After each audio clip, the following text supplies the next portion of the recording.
আজি আমি প্ৰধানমন্ত্ৰী ফসল বীমা যোজনাৰ ওপৰত আমাৰ দ্বিতীয়টো ভিডিঅ' লৈ আহিছো আৰু এই ভিডিঅ'ত আমি দেখুৱাবলৈ চেষ্টা কৰিম যে সিসি চেণ্টাৰৰ পৰা কেনেকৈ আমি প্ৰধানমন্ত্ৰী ফসল বীমা যোজনাৰ বাবে পঞ্জীয়ন কৰিব পাৰি। ইয়াৰ বাবে আমি আমাৰ সিসি পৰ্টেলত গৈ আমাৰ সিসি ড্যাশবোৰ্ডটো ওপেন কৰি লৈছো। এইটো হ'ল আমাৰ সিসি পৰ্টেলৰ বিলি ড্যাশবোৰ্ড আৰু ইয়াতে গৈ আমি এই আমাৰ সাৰ্চত গৈ আমি ইয়াতে লিখিম ফসল লিখাৰ লগে লগে ইয়াতে আপোনালোকে দেখা পাইছে যে প্ৰধানমন্ত্ৰী ফসল বীমা যোজনা আসাম বুলি লিখা আহিছে। আমি ইয়াতে ক্লিক কৰিলো। ইয়াত সিসি কানেক্টৰ জৰিয়তে আমি সিসি লগইন হৈ যাম। ইয়াত দেখিলে প্ৰধানমন্ত্ৰী ফসল বীমা যোজনাৰ ওয়েব পৰ্টেলটো খোল খাইছে। ইয়াতে তিনিটা অপশন আছে, হোম, এপ্লিকেশন এন্ড ডাউনলোড। আমি এপ্লিকেশনত যাম। ইয়াত আমাৰ স্টেটটো সিলেক্ট কৰিম। স্টেটটো সিলেক্ট কৰিলো। ইয়াতে দেখা পাইছে খাৰিফ 2021 প্ৰধানমন্ত্ৰী ফসল বীমা যোজনা। ইয়াত আমি ক্লিক কৰিম আৰু সাবমিটত যাম। ইয়াৰ পিছত আন এটা ড্যাশবোৰ্ড খোল খালে। ইয়াতে আছে এপ্লিকেশন ফৰ্ম। ইয়াতে ক্লিক কৰিলো। এইখন হৈছে প্ৰথম অংশ। ইয়াত প্ৰথমতে আমি বেংক ডিটেইলছ দিব লাগিব। ইয়াত আমি কৃষকৰ বেংকৰ আইএফএসসি কোড যেটো আছে সেইটো দি ক্লিক কৰিম। ইয়াৰ বাবে ইয়েছত ক্লিক কৰিব লাগিব আৰু আইএফএসসি কোডটো ইয়াতে ভৰাই দিব, ভেৰিফাই কৰিব লাগিব। ইয়াত ভেৰিফাই ক্লিক কৰি লম। ইয়াৰ পিছত ইয়াত দেখা পাইছে state, district name, bank name, branch name এইখিনি অটোমেটিক আহি গৈছে। ইয়াত একাউন্ট টাইপ ইয়াত কি ধৰণৰ একাউন্ট আছে, ইয়াত দুটা অপশন আছে, লোন আৰু সেভিং। আমাৰ একাউন্টটো যেহেতু সেভিং, ইয়াতে ক্লিক কৰিলো। ইয়াত আছে সেভিং একাউন্ট নাম্বাৰ। ইয়াতে একাউন্ট নম্বৰটো ভৰাই লম। ইয়াত আকৌ আমাৰ একাউন্ট নম্বৰটো আমি কনফাৰ্ম কৰিম। ইয়াৰ পিছত check bank details and continue ইয়াতে ক্লিক কৰিম। ইয়াৰ পিছত আমি আহিলো আমাৰ সেকেন্ড পাৰ্টলৈ। ইয়াত আমাৰ আছে ফাৰ্মাৰৰ name as per bank passbook. ইয়াত আকৌ ফাৰ্মাৰৰ নেম এজ পাৰ আধাৰ। ইয়াত আধাৰ নাম্বাৰ। ইয়াত ৰিলেশ্যন, ইয়াত ৰিলেটিভৰ নেম, ইয়াত মোবাইল নাম্বাৰ, ইয়াত এজ, ইয়াত জেন্ডাৰ, কাষ্ট, ফাৰ্মাৰ কেটেগৰী আৰু ফাৰ্মাৰ টাইপ। আমি এইখিনি প্ৰথমতে এই ডিটেইলছখিনি ভৰাই লওঁ। ইয়াত আমি আমাৰ আধাৰ কাৰ্ডটো ভৰাই লম। ইয়াতে এটা কথা, যিসকলৰ আধাৰ কাৰ্ড নাই তেওঁলোকে এই আধাৰছত ক্লিক কৰিব পাৰে। এই বক্সটোত টিক মাৰিব আৰু ইয়াতে voter ID, bank passbook, farmer passbook, NREGA job card, driving licence যিকোনো এটা সিলেক্ট কৰি এই নাম্বাৰটো ইয়াত বহাই দি সাবমিট কৰি দিলে হৈ যাব। কিন্তু আমাৰ যেহেতু আধাৰ কাৰ্ড আছে সেইকাৰণে আমি ইয়াতে আধাৰ কাৰ্ড নম্বৰটো বহাই দিলো। বহাই দি ইয়াতে ভেৰিফাই কৰি ললো। ইয়াৰ পিছত ইয়াত মোৰ কাৰ লগত সম্পৰ্ক, কৃষকৰ সন অফ, ইয়াত দেউতাকৰ নাম, ইয়াত মোবাইল নাম্বাৰ, ইয়াত এজ, ইয়াত জেন্ডাৰ, ইয়াত কাষ্ট, ইয়াত ফাৰ্মাৰ কেটেগৰী। মই যেহেতু ওনাৰ গতিকে ওনাৰটো সিলেক্ট কৰিলো। ইয়াৰ পিছত farmer type small, marginal and others. মই যেহেতু স্মল ফাৰ্মাৰ গতিকে স্মলটো সিলেক্ট কৰিলো। আপুনি যদি বেলেগ হয় বেলেগটো সিলেক্ট কৰিব। ইয়াৰ পিছত আহিল ৰেচিডেন্সিয়েল এড্ৰেছ। ইয়াতে ষ্টেটটো সিলেক্ট হৈ আছে, ডিস্ট্ৰিক্টটো সিলেক্ট হৈ আছে। ইয়াতে সাব ডিস্ট্ৰিক্ট কি হয়।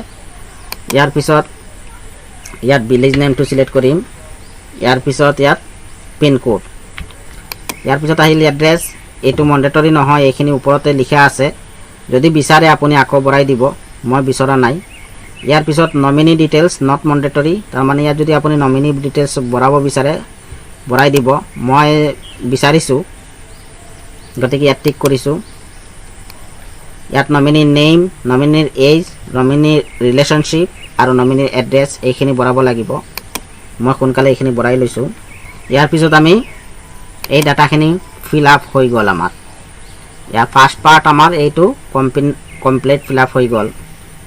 ইয়াৰ পিছত আমি সেভ এণ্ড কণ্টিনিউ বটমত ক্লিক কৰিম। ইয়াত দেখিছে আমাৰ ছেকেণ্ড পাৰ্টটো আহি গ'ল। ইয়াত আছে ক্ৰপ ডিটেইলছ। ইয়াতে আমি ক'ত খেতি বাতি কৰিম, য'ত খেতিটো কৰিম সেইটো এৰিয়া আমি ইয়াত চিলেক্ট কৰিব লাগিব। ইয়াত আছে ষ্টেটটো চিলেক্ট হৈ আছে, ডিষ্ট্ৰিক্টটো চিলেক্ট কৰিম। ইয়াৰ পিছত আমি সাব ডিষ্ট্ৰিক্টটো চিলেক্ট কৰিম। সাৰ্কল, মৌজা আৰু ভিলেজ। ইয়াৰ পিছত মিক্স ক্ৰপিং ইয়াতে ক্লিক কৰিব পাৰে। তাৰ মানে এডোখৰ ভূমিত যদি আপুনি বিভিন্ন ধৰণৰ খেতি বাতি কৰিব বিচাৰিছে বা কৰি আছে, তাৰ বাবে এইটো টিক দিব লাগে। মই যেহেতু কৰিব বিচৰা নাই, গতিকে মই এইটো এৰি দিব বিচাৰিছোঁ। ইয়াৰ পিছত আহিল ক্ৰপ, এইখিনি মণ্ডেটৰী দিব লাগিব। ইয়াত ক্ৰপৰ ইয়াত চিলেক্ট কৰিলে কি ধৰণৰ খেতি কৰিম আমি, পেডি চালি ইয়াত চিলেক্ট কৰিলোঁ। কিমান তাৰিখৰ পৰা আৰম্ভ কৰিছোঁ সেই তাৰিখটো বঢ়াই দিলোঁ। ইয়াৰ পিছত ইয়াত আমাৰ খাতা নম্বৰটো বঢ়াই দিম, প্লট নম্বৰ আৰু কিমান যো আছে ইয়াত হেক্টৰত কৰিব লাগে। এয়া আপোনালোকে চাওক, ইয়াত হেক্টৰত হিচাপ আছে, গতিকে ইয়াত আপোনাৰ কিমান মাটি আছে সেই হিচাপে হেক্টৰত হিচাপটো ওলাই ল'ব। হেক্টৰৰ হিচাপটো তাত বহাই দিব লাগে। মই ইয়াত বহাই দিছোঁ। এইখিনি আমাৰ হৈ গ'ল। আমি এড ক্ৰপ ইয়াত ক্লিক কৰিম। এই ডাটাখিনি আমাৰ ইয়াতে আহি গ'ল, ক'ত আমি খেতি বাতি কৰিম, কিমান মাটি আছে এই ডাটাখিনি। এতিয়া আহিল 4 নম্বৰ পাৰ্ট। এই 4 নম্বৰ পাৰ্টত ইয়াতে আছে এপ্লিকেশ্যন ডকুমেণ্ট।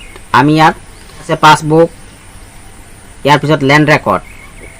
এই দুটা মণ্ডেটৰী, এইকেইটা আপলোড কৰিবই লাগিব। আৰু শ্বয়িং চাৰ্টিফিকেট, টেন চাৰ্টিফিকেট এইখিনি মণ্ডেটৰী নহয়। শ্বয়িং চাৰ্টিফিকেট কি হয়, এইখন হৈছে এখন ডেক্লেৰেশ্যন ফৰ্ম। এই ফৰ্মখন ফাৰ্মাৰজনে, খেতিয়কজনে ফিল আপ কৰি ইয়াত চহী কৰি এইখন আপলোড কৰি দিলে এইখন শ্বয়িং চাৰ্টিফিকেট হৈ যায়। এই ফৰ্মখনৰ লিংকটো ডেছক্ৰিপশ্যনত পাব, তাৰ পৰা আপোনালোকে ডাউনলোড কৰিব পাৰে। এতিয়া আমি আমাৰ বেংক পাছবুকটো আপলোড কৰিব বিচাৰিছোঁ। ইয়াৰ পিছত ইয়াত মোৰ লেণ্ড ৰেকৰ্ডটো মই ইয়াত আপলোড কৰিব বিচাৰিছোঁ। লেণ্ড ৰেকৰ্ড লওঁ।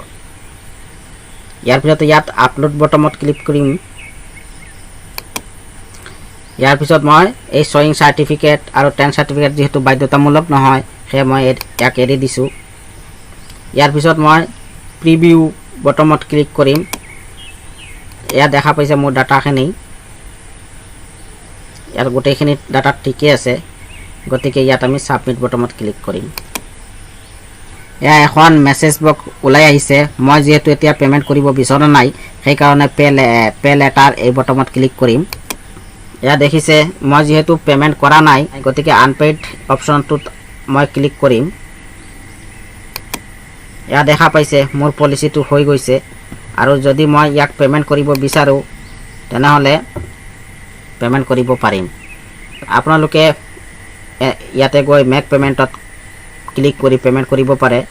মই যিহেতু টিউটৰিয়েল হিচাপত ইয়াত বনাইছোঁ, গতিকে মই পে'মেণ্ট কৰিব বিচৰা নাই, গতিকে মই এই পলিচিটো মই ডিলিট কৰি দিম। ইয়াত দেখা পাইছে এপ্লিকেশ্যন হেজ বিন ডিলিটেড, তাৰমানে মোৰ এপ্লিকেশ্যনটো ডিলিট হৈ গৈছে। গতিকে এইদৰে আপোনালোকে CC পৰ্টেলত গৈ আপোনালোকে সহজতে প্ৰধানমন্ত্ৰী ফচল বীমা যোজনাৰ বাবে আবেদন কৰিব পাৰিব। গতিকে এইখিনিয়ে আছিল আজিৰ ভিডিঅ'টো চাই যদি ভাল লাগে লাইক, কমেণ্ট, শ্বেয়াৰ কৰিব আৰু এনে ধৰণৰ ভিডিঅ'বোৰ আগলৈ পাই থাকিবৰ বাবে মোৰ চেনেলটো ছাবস্ক্ৰাইব কৰিব। ধন্যবাদ।